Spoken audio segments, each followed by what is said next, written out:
How's it going, boys? Trick Line back with another video, and in this one we're going to be looking back at the 2013 top prospects and where they are now. This video is going to be set up pretty similarly to how the 2009 one I did last week was, and I hope you guys enjoy, and without further ado, let's get into the 2013 top prospects. So in 2013, the number one prospect in the league was Vladimir Tarasenko, and obviously that would come into fruition a lot better than 2009 when it was Nikita Filatov, as Tarasenko has torched the NHL since he's entered.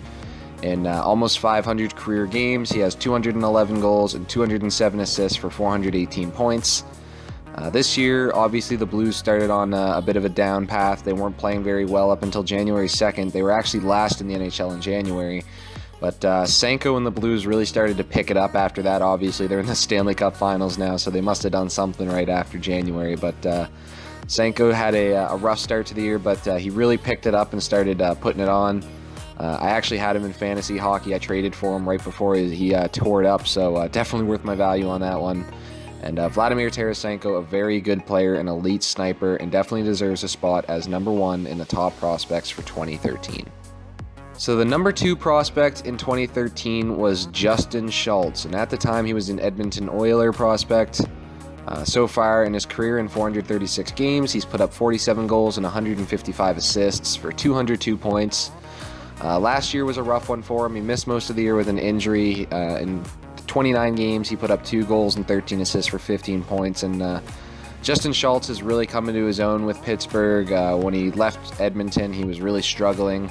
Had a good start with Edmonton, but then just kind of started struggling. And when he went to Pittsburgh, he really started to pick up his play. And I think he's learned what type of defenseman he is now.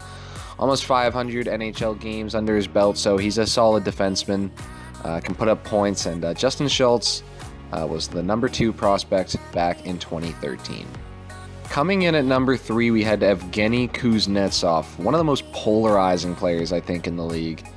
In 416 games, Kuznetsov has put up 101 goals and 236 assists for 337 points.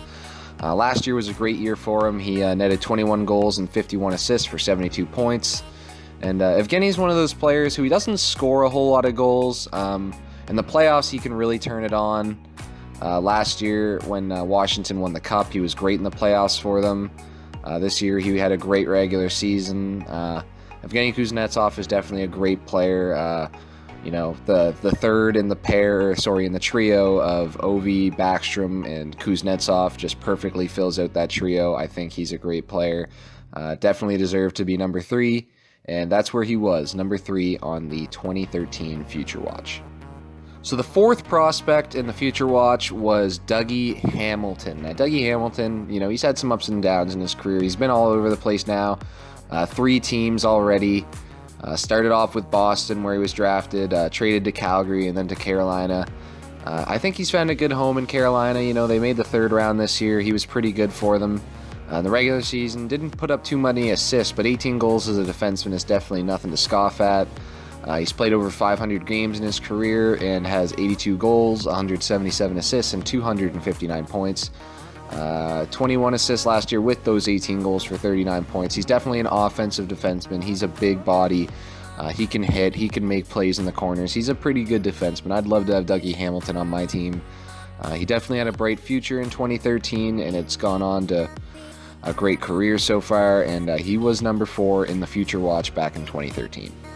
Coming in at number 5 is Yakupov, the former first overall pick in 2011, had just finished his rookie season at the time of the release of these rankings, and his rookie season would prove to be one of his better ones because it was kind of a downward spiral after that.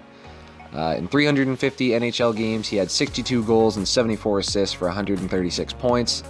And last year in the KHL, which is where he's playing now, he actually didn't do too bad. He netted 23 goals in 47 games and 10 assists for 33 points. I didn't actually know this, but he is doing a lot better in the KHL than he was in the NHL, so I'm glad that he's finally got his game turned around. He's one of those guys that could leave and maybe come back. I'm not sure if Yakupov will ever, consider coming back to the NHL, but a rough go of it over here in America, but I'm glad it's working out for Nail over in the KHL. But after his rookie season, he was ranked number 5 in the 2013 Future Watch. So now we get to the fun part, which is where we look at other notable players in the top 50 from that Future Watch. And Alex Galchenyuk will start us off at number 6. Obviously, he was a Montreal prospect back at that time, but a pretty decent player. Struggled with Arizona this year, but I think he's got something to prove. Mikael Granlund at number 7. I absolutely love Mikael Granlund. He was traded to Nashville. I don't know how many years are left on his deal. I don't know if he's staying in Nashville or if he'll find a new home, but absolutely love Mikael Granlund. He's a great leader and a point producer. Huberdeau really had his breakout year this year. He dominated with Barkov in Florida. Great player. Jacob Trouba, not sure if he'll be a Jet after this year, but a good player. Put up 50 points for the first time in his career. John Gibson, obviously an insane goalie. He's really good. Almost carried Anaheim this year. Sucks that Anaheim dropped so low, but John Gibson's great. His teammate Hampus Lindholm is next. Pretty good defenseman, solid. Great for Anaheim. Mark Scheifele, number 14. Absolutely adore Scheifele as a Jets fan. Love him. He's our best forward, bar none. Mika Zibanejad at 17, who's really turned it around with the Rangers. I think he's definitely one of the better centermen on the Rangers. I think he definitely has a future with them after their rebuild. At number 19, we have Morgan Rielly. What a player Morgan Rielly has turned out to be for the Leafs. Offensively dominant defenseman, really showed us this year that he is a superstar. Philip Forsberg, great goal scorer for Nashville, part of one of the most lopsided trades in history. Washington and Nashville, obviously, great for the Predators. Robin Lehner had a rough go the last couple years, but really turned it around with the Islanders this year. I think he's found a home on Long Island. Andrei Vasilevsky, one of the greater goaltenders in the league right now. Crazy quick, really good for Tampa Bay, and he's definitely their man in net. Jaden Schwartz, he's had a rough go this regular season, but he's really turned it around in the playoffs. He's doing really good for the Blues, and he helped them get to the conference finals and the Stanley Cup finals. Jacob Markstrom, the starting goaltender in Vancouver. Pretty solid goaltender for them. He is their man right now in the crease. Saad at 33. He's had a rough go the last couple years, but Brandon Saad, very effective player. I think he's just stuck with a pretty shitty contract, but I think he can turn it around. Brandon Saad's a good player. Toivu Teravainen at 34, a great playmaker for Carolina. Really showed what he could do in the playoffs this year. JT Miller, Tampa Bay Lightning, pretty good player for them, effective. He's a two-way forward and he can put up some points. Thomas Hertl at 39. What can I say about Thomas Hertl? He's a great offensive player. He can play any forward position. He does it all for the Sharks.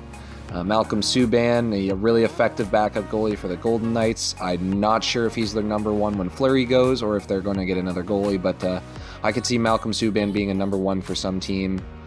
Matt Dumba, really effective defenseman. He's really come into his own the last couple of years. He is a star defenseman for the Wild. Raquel at 48, very good player for Anaheim. They're really lucky to have gotten Raquel when they did. I think he had a little off season last year, but he is definitely a great player.